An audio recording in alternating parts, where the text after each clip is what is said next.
We don't say we're never going to do it. We tell ourselves a very seductive lie. We say we're going to do it later. We say we're going to do it tomorrow. That's the one thing all fools have in common, Seneca says, is that they're always getting ready to start. They're going to do it when they wake up. They're going to do it when their kids are older. They're going to do it when things settle down. They're going to do it later. But they're not. You're not. So in today's episode, that's what we're going to talk about. Stoic strategies for beating procrastination, doing what needs to be done, and being who you are capable of being. It seems simple, but you just have to show up. It's not about feeling motivated. It's not about the perfect conditions. It's about showing up. Motivation comes and goes. It's not a dependable resource. You can't control it. What you can control is your schedule. You can control your routine.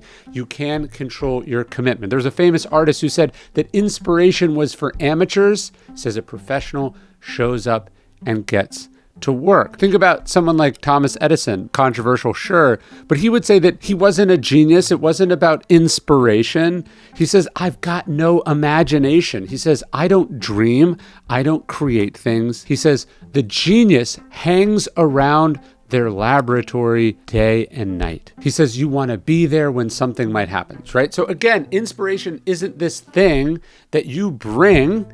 It's something that finds you when you are where you're supposed to be. You learn this as a writer. There is an incredibly underrated power of just showing up every day, putting your ass in the chair, and magically the inspiration appears. You don't miss a day when you're sick. You don't miss a day when you're tired. You don't miss a day because something's happening out in the world, right? You make a commitment and you keep that commitment. You show up. It's not sheer brilliance. It's getting to work. You think about someone like Lou Gehrig. Lou Gehrig was, of course, an amazingly talented athlete. He was a solid position player. He was a good hitter. But really, his success is rooted in the fact that he didn't miss that many days of work. Had he continued at his normal pace, had he not been stricken with ALS, he would have put down numbers that would have surpassed Babe Ruth and many other players. He showed up despite when he was tired, despite when he was hurt. He had to push through doubt and ennui and not feeling it. And he had slumps. He kept going through those slumps. There's actually a story about him. He hits a pretty bad slump when he's a minor leaguer, and he starts to get discouraged. He wants to quit. And one of the managers comes to him and he says, the most important thing you can learn as a young athlete is that you can't be good every day. You still have to show up, right? But you can't expect to be perfect every day. You show up, you put in the work, stuff comes out of the other side. There's actually a story that Twyla Tharp, the choreographer, tells in her book, The Creative Habit. She talks about how she knows if she just gets out of bed and gets downstairs and raises her hand up to call the cab to get to her studio, then she'll get to the studio, then she'll start warming up, then she'll start practicing, right? She knows she just has to do that first thing. It's getting out of bed and getting downstairs. You have to win that first battle, the battle that wants you to make the excuse of not doing it. Okay, so you're there. You have showed up. You got to the cab. You got to your desk. You opened the computer. You picked up your instrument. You're on the field. Right now, procrastination comes in a different way. You have to worry about quitting or giving up or phoning it in, right? All those other times that you got this far and then didn't make it to the next thing. Stephen Pressfield talks about the resistance, right? He says, when I sit down to write in the morning, he says, I have no expectations for myself for the day's work. He says, my goal is to put in the hours, to sit there, put my finger on the keys. He's reducing the expectations or the standards, right? Because that's sometimes where we get in our own way. He says, I don't judge myself on quantity. He says, I'm asking, did I show up? Did I try my best, right? So you showed up, and then did you try? And this is really a Stoic perspective, I think. Seneca said that the path to wisdom wasn't like some grand epiphany or some burst of inspiration. You know, wisdom was one quote, one story, one conversation, one anecdote a day, right? It's this step-by-step process. Zeno would talk about how well-being is realized by small steps, but it's no small thing. I know if I show up and I write today, and then I show up and write tomorrow, and I show up and write the next day, I am well on my way to finishing a first draft. I can edit and polish a first draft, But if it doesn't exist, if I haven't stacked those days on top of each other, I'll never get where I want to go. There's a writing rule, just 2 crappy pages a day, 4 crappy pages a day. The idea is you don't have to produce perfection, you just have to produce something. So what is the next right thing? What's the next right thing for you to do? That's how we beat back procrastination. Because first we made excuses for not getting there. We got over those. Now we want to make excuses that we can get out of it. But if we can trust the process, if we can commit to just keeping at it, to doing that next right thing, then we'll have another next right thing and another next right thing and another next right thing. In Meditations, Mark Aurelius says you can't let your imagination crush your life as a whole, right? He says, stick with the situation at hand. Say, why is this so unbearable? Why can't I endure it? He says, you'll be embarrassed to answer. So you're like, yeah, why can't I take one more step? Why can't I spend 10 more minutes on this? Why can't I do one more sit-up? Why can't I run one more mile? Why can't I do one more phone call? Why can't I try one more time? Your mind is wandering, you're starting to get distracted, you're not feeling it. What's the next right thing for you to do? What's the next little bit that you can do? I'm trying to just do what I have to do today, this task in front of me. I'm not thinking 6 months in the future. I'm not thinking even about tomorrow. What can I do right now? If I can do that well, Mark Aurelius says, concentrate on the task before you like a Roman. He says, do it like it's the last thing you're doing in your life.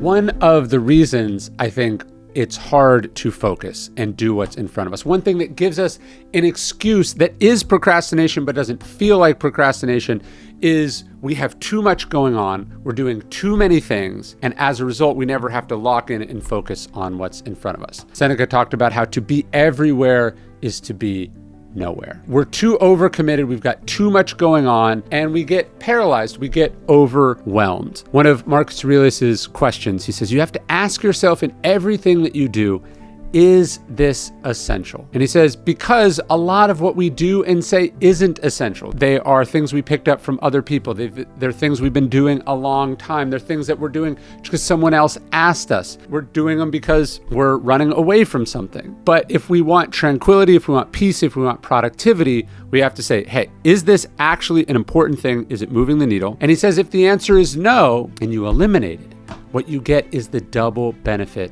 of doing the essential things better. So procrastination isn't doing everything with, superhuman willpower. Part of it is eliminating the things that are sucking out your willpower so you have more willpower for the things that matter. It can be easy to spend a bunch of time on your email inbox as an excuse for not making the calls that you need to make, or reading the report that you need to make, or working on the presentation that you need to make. So your to-do list is long and overwhelming and you're procrastinating, but you're not just supposed to do everything on that list. You have to eliminate some of those things. Pare down what you're doing. Think about what's only important. A question I like to ask is this something only I can do? Is this something I can delegate?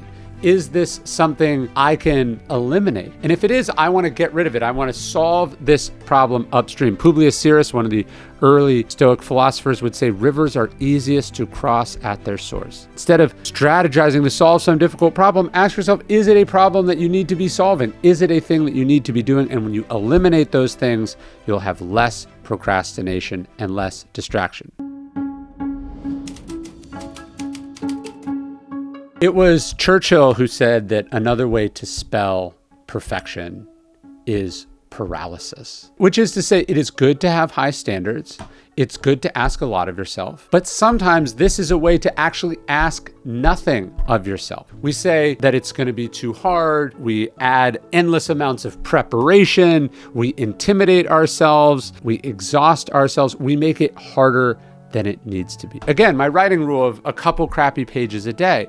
This is a way to ensure that I get to the end of the draft and then can start editing it. But if I am editing while I'm writing, if I am criticizing myself as I am writing, I'm going to lose heart. I'm going to lose momentum.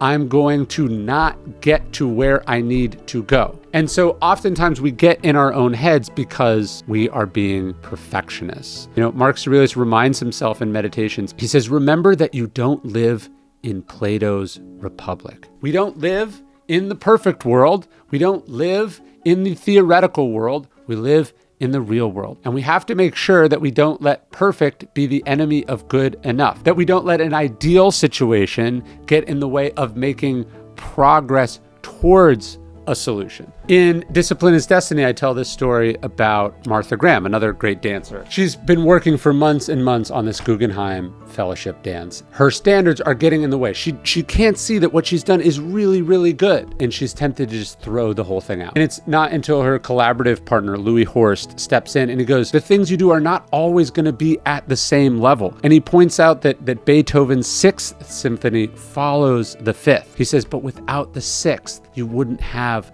the 7th. What he's saying is that sometimes because we get stuck with something not being up to our standards, we get bogged down endlessly with it. We can't actually see that not only is it preventing us from finishing this, but by not being able to finish this, it's preventing us from starting and then finishing the next thing and starting and finishing the next thing. So to understand that sometimes our perfectionism is just a pretty indulgent form of procrastination. It's preventing us from doing a thing that we can't even conceive of yet. There's always going to be this part of us that wants to keep tinkering and polishing and perfecting, but at some point you have to ship it. Churchill said this too. Churchill's a professional writer. He says at some point you have to kill the beast and fling it to the public, right? At some point you have to go, this is as good as I can do. I have to do this with all my books. This is as good as it can do.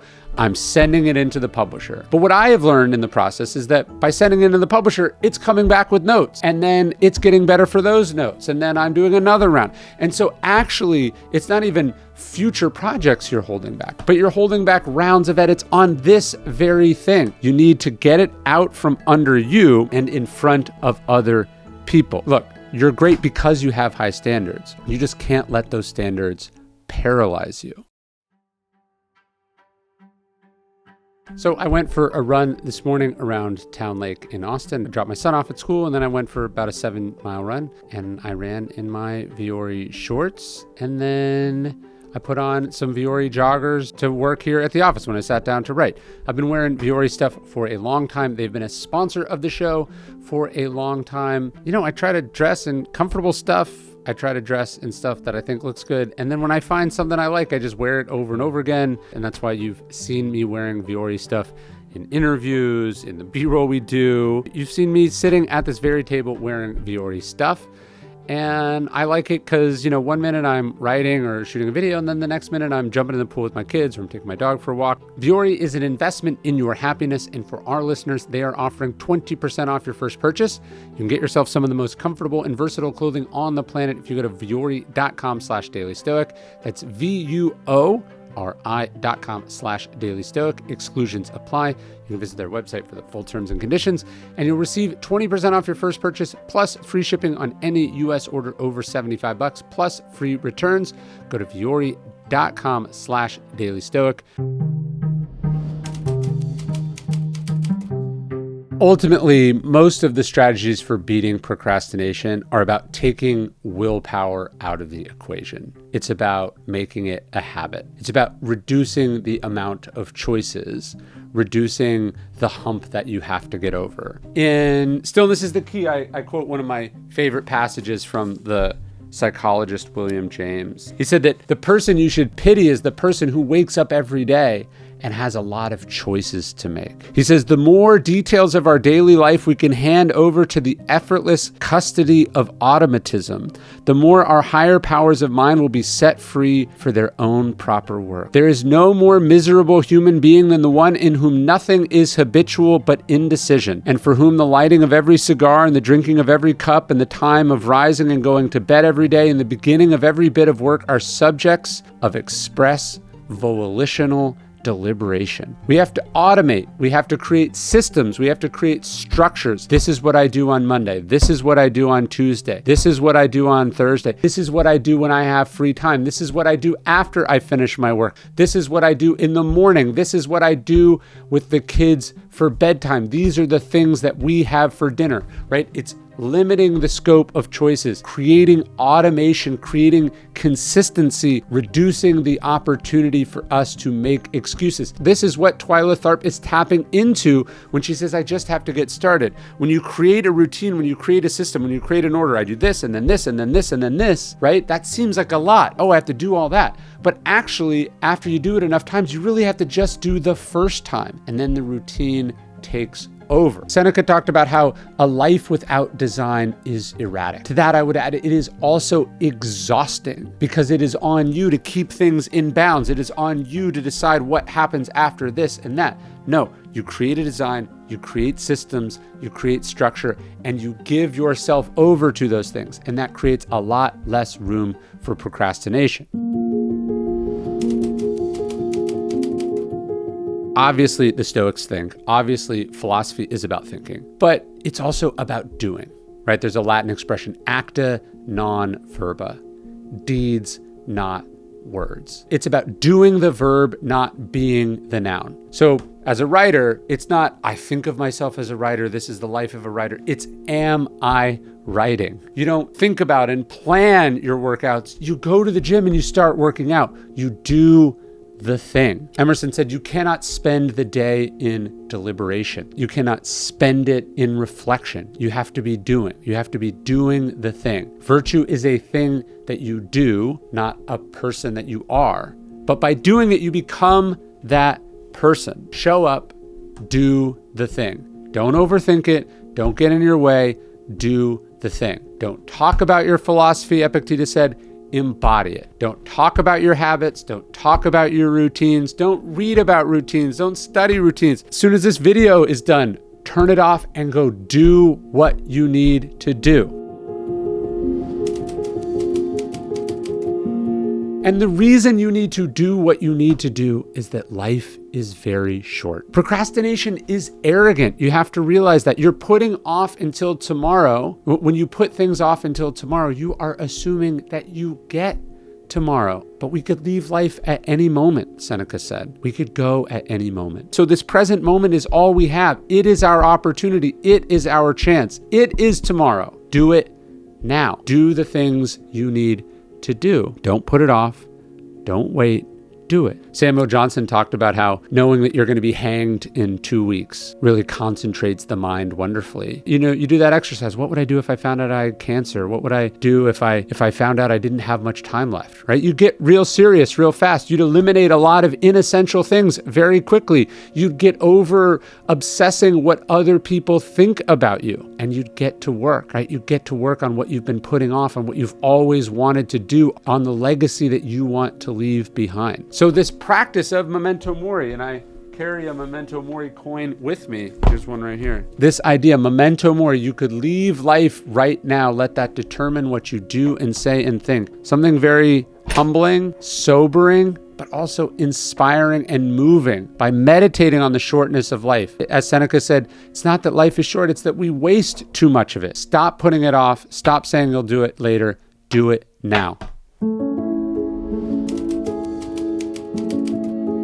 And look, one of the things that holds us back, that I think gets us caught up in our perfectionism, is we're thinking a lot about what other people are going to think, right? What are the critics going to say? Are they going to judge me? Is this going to be received? Are people going to like it? But part of Stoicism is reminding you that that is not in your control. What you control is whether you do the work. What you control is that you are doing your best. That's up to you. The rest, outside of your control, not worth thinking about. You don't have to be perfect, but you do have to give your best. One of my favorite stories, a young Jimmy Carter, he's just graduated from the Naval Academy, and he's being interviewed by Admiral Hyman Rickover, who's the head of basically the nuclear Navy service. And these are these famous, incredibly difficult interviews. And over the course of this 3 or 4 hour interview, they talk about all sorts of different things, physics and literature and the history of warfare. And finally, Rickover looks at a young Jimmy Carter and he says, what was your class rank at the Naval Academy? And Carter says, I was top 50 in my class or something like that. And he's very proud of this. I mean, that's an extraordinarily hard thing to do. But Rickover looks at him and he says, but did you always do your best? And Carter